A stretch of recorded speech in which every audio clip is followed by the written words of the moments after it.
Ako si Mai Salazar, hatid sa inyo ang mga pinakamainit na balita sa bansa dito sa News Force. Sa ulo ng mga balita, bat virus na katulad umano ng COVID-19 natuklasan ng mga Chinese virologists. Malacanang pinabulaanan ang alegasyong magpapatupad ng martial law ang kasalukuyang administrasyon. Senate President Escudero nilinaw na hindi kayang magpatawag ng special session ng Senado kaugnay ng impeachment trial laban kay VP Sara. NCRPO planong gawing frontliners, all desk officer position ang mga babaeng pulis. Mga iligal na imigranteng Pinoy nakatakda ng i-deport sa US. DICT British Ambassador magkatuwang sa pagtatalaga ng ligtas na paggamit ng AI sa bansa. Patas at pantay na balita, komprehensibong una para sa pulso ng masa. Ito ang News Force. Natuklasan ng mga Chinese virologist ang isang bat virus na katulad umano ng COVID-19.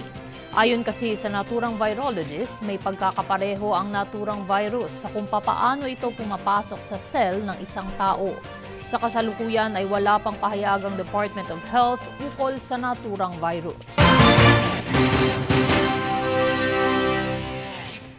Sa ibang balita, muling binanata ni dating Pangulong Duterte ang kasalukuyang administrasyon na aniya ay magdedeklara muli ng martial law.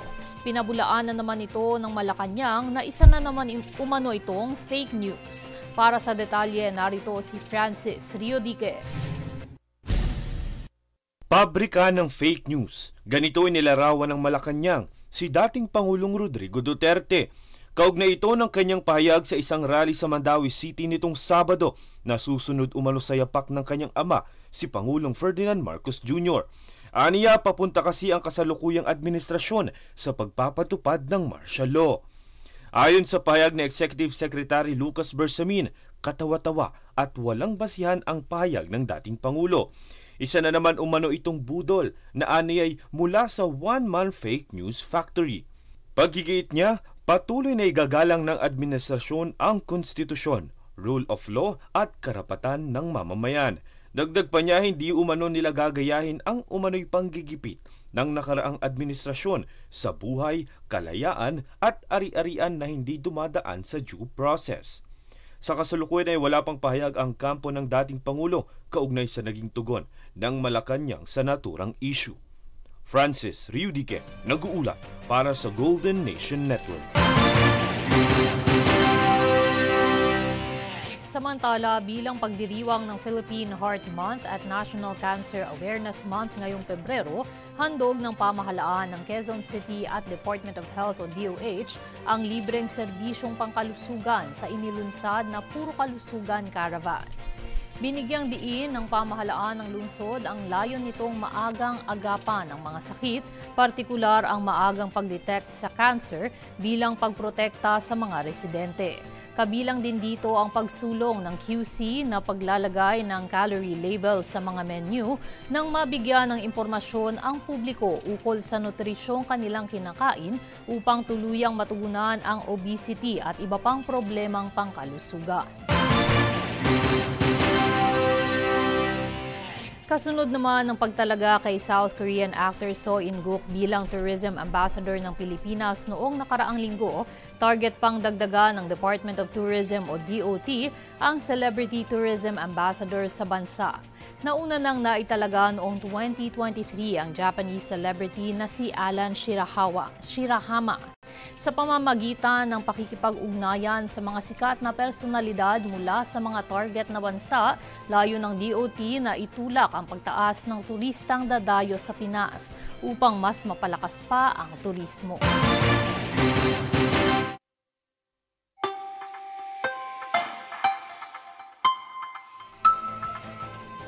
Sa pagtatapos ng Pebrero, ramdam pa rin ang lamig ng simoy ng hangin at temperatura, partikular na sa Baguio City. Kamakailan lang ay nabalot ng makapal na fog o hamog ang ilang bahagi ng Baguio, katulad na lamang ng isang mall na nakikita ninyo sa inyong screens na wala na halos makita sa kapal ng hamog. Bakit nga ba kadalasang nakararanas ng malamig na temperatura ang Baguio? Ito ay dahil sa mataas na elevation nito, matatagpuan ito sa Cordillera Mountains. Dito ay mas maramdam ang lamig ng panahon dahil hindi ito gaanong nasisikatan ng araw.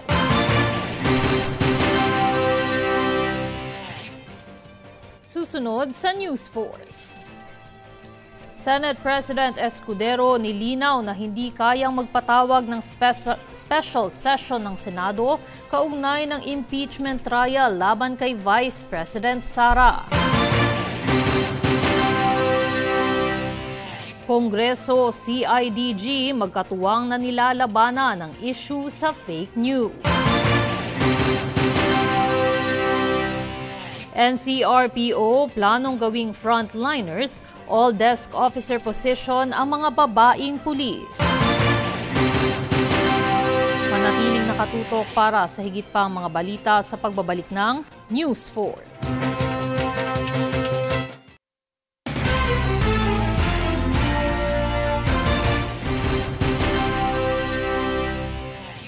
Nilinaw ni Senate President Cheese Escudero na hindi kayang magpatawag ng Senado ng special session kaugnay ng impeachment trial laban kay Vice President Sara Duterte. Para sa detalye, narito si Francis Riodique. Ayon kay Senate President Cheese Escudero, hindi maaaring magpatawag ng special session ang Senado. Aniya, kailangang si Pangulong Ferdinand Marcos Jr. ang magpatawag ng naturang session para umusad na ang impeachment trial laban kay Vice President Sara Duterte. Ito ang tugon ni Escudero kaugnay ng naging sulat ni Senate Minority Leader Coco Pimentel III na simulan na umano ang paglilitis kay VP Sara. Aniya, hindi kayang magpatawag ng special session nang sila lamang. Mayroon kasi umanong mga proseso at basihan bago ito maisakatuparan. Iginiit din muli ni Escudero na kasalukuyang walang sesyon ang Kongreso. Nilinaw din ni Escudero na hindi isang special session ang hiling ni Pimentel na isang caucus meeting ng mga senador. Kaya naman hindi umano ito maituturing na impeachment court. Matatanda ang sinabi ni Pangulong Ferdinand Marcos Jr. na bukas siya sa pagsasagawa ng special session para sa naturang impeachment. Ngunit ayon sa kanya, kailangang manggaling ang request mula sa Senado. Francis Riodique, nag-uulat para sa Golden Nation Network. Senado may mandato mula sa konstitusyon at mamamayan na agad simula ng paglilitis sa impeachment case ni Vice President Sara Duterte ayon sa House Prosecution Team. Yan ang balitang hatid ni Jade Buhoy.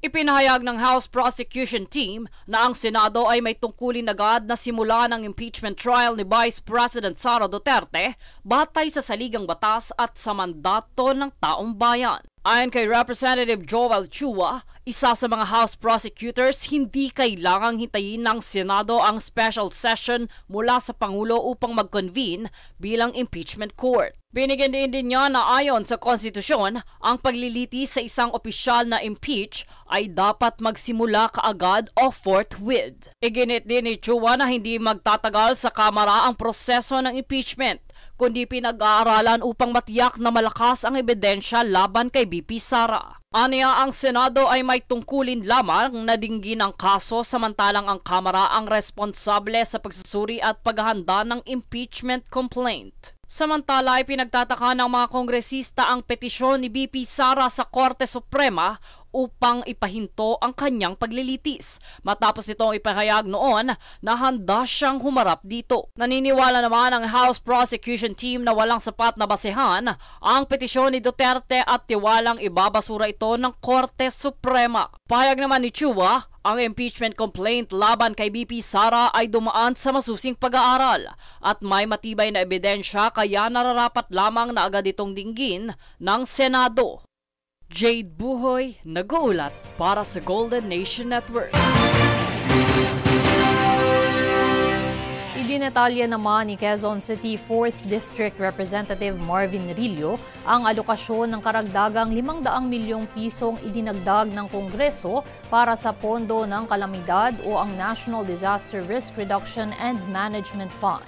Sa ilalim ng 2025 General Appropriations Law, naglaan ng kabuuang 21 bilyong piso para sa alokasyon na 10.7 billion peso sa mga serbisyong tulong at rehabilitasyon sa mga komunidad na naapektuhan ng kalamidad at pagsasanay ng mga tauhan at iba pang aktibidad bago ang kalamidad.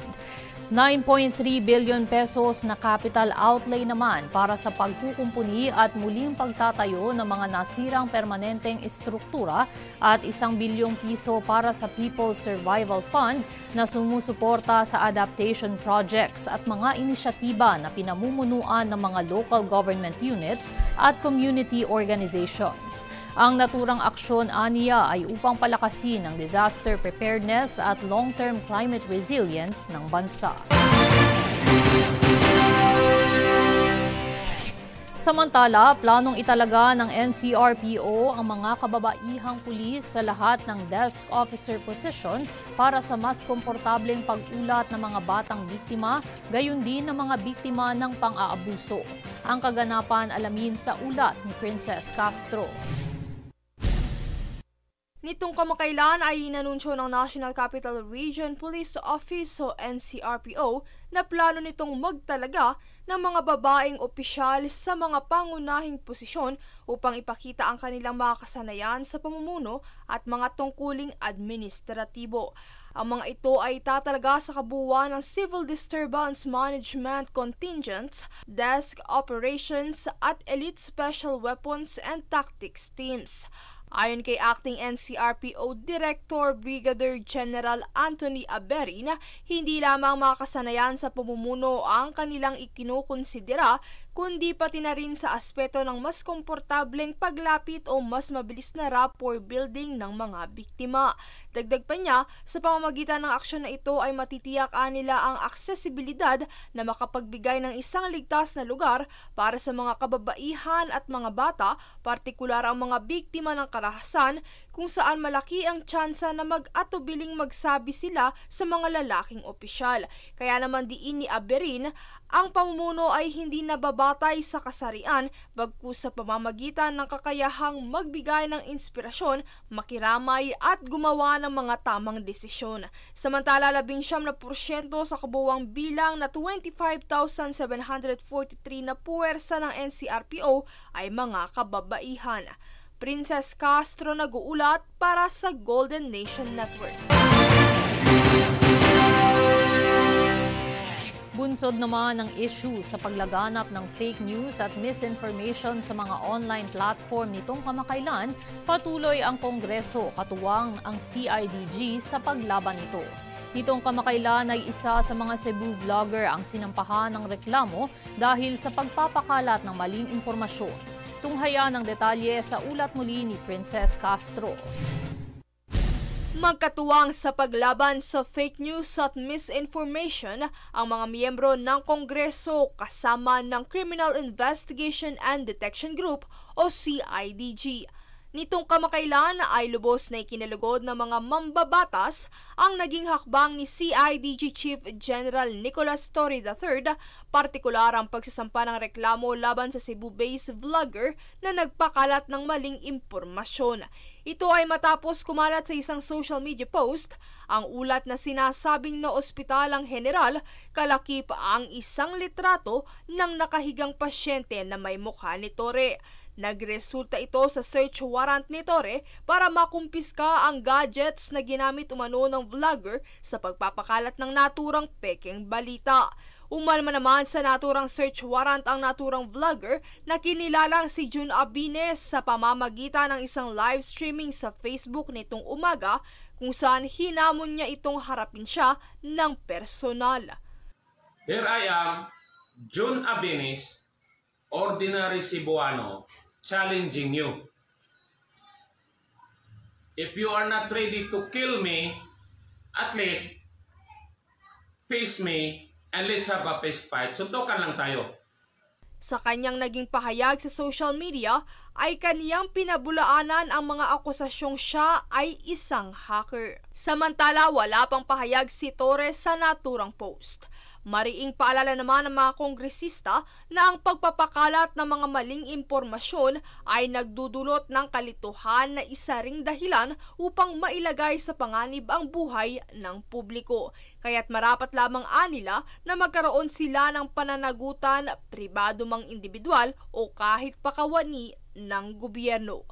Princess Castro nag-uulat para sa Golden Nation Network.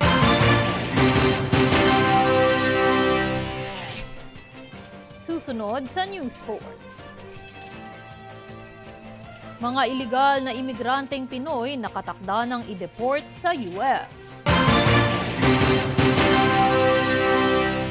DSWD Walang Gutom Program umarangkada sa Iloilo. DICT British Ambassador magkatuwang sa pagtatalaga ng ligtas na paggamit ng AI sa bansa. Manatiling nakatutok para sa higit pa mga balita sa pagbabalik ng News 4.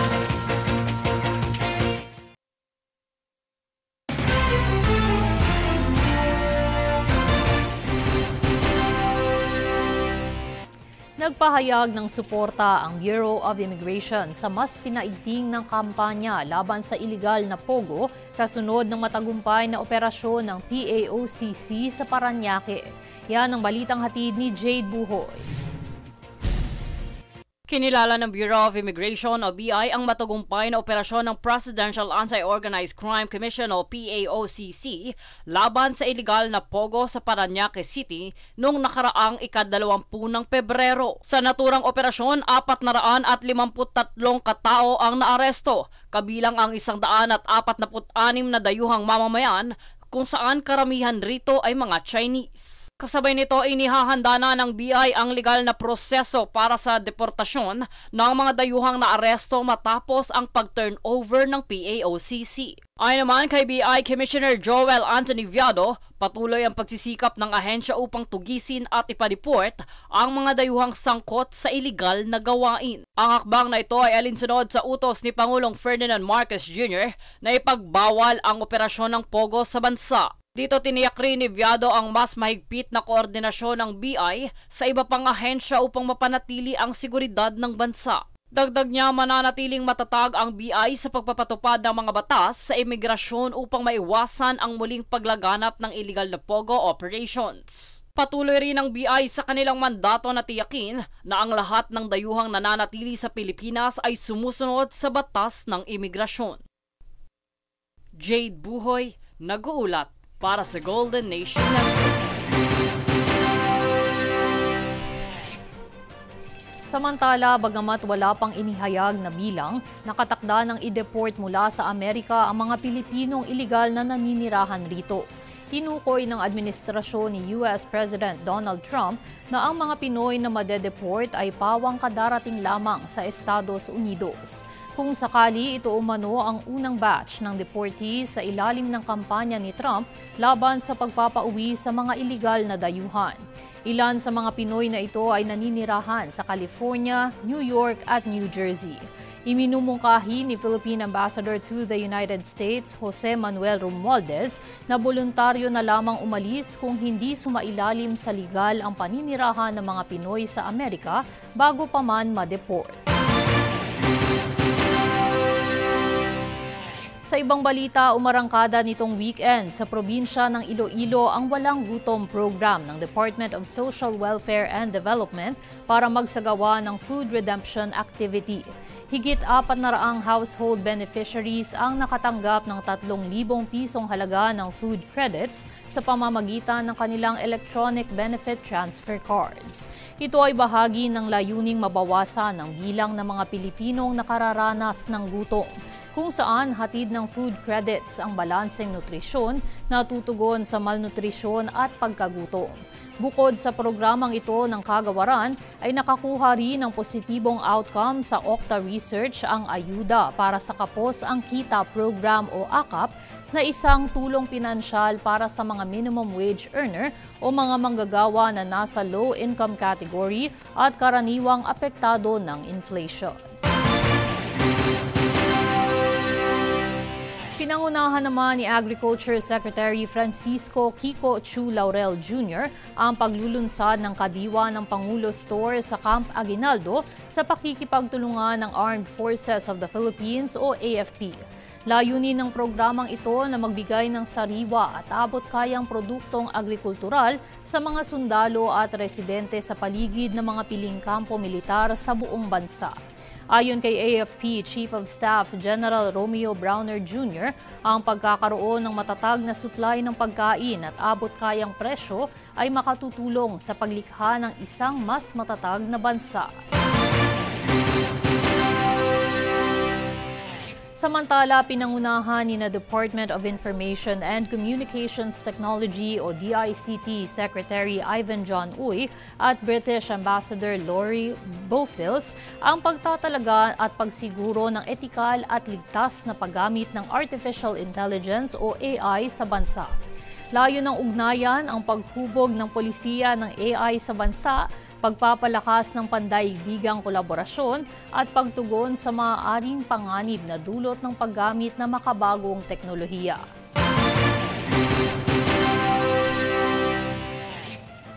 At narito ang recap ng mga nagbabagang balita ngayon.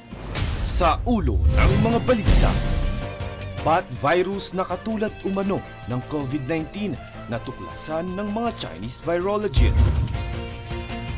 Malacanang pinabulaanan ang alegasyong magpapatupad ng martial law ang kasalukuyang administrasyon. Senate President Escudero nilinaw na hindi kayang magpatawag ng special session ng Senado kaugnay ng impeachment trial laban kay VP Sara. NCRPO planong gawing frontliners, all desk officer position ang mga babaeng pulis. Mga iligal na imigranteng Pinoy nakatakda ng i-deport sa US. DICT British Ambassador magkatuwang sa pagtatalaga ng ligtas na paggamit ng AI sa bansa. Patas at pantay na balita, komprehensibong ulat para sa pulso ng masa. Ito ang News Force. At yan ang pinakamainit na mga balita ngayong araw. Manatiling nakatutok sa aming mga ulat at updates sa aming Facebook page, facebook.com/Golden Nation Network. Ako si Mai Salazar at ito ang News Force.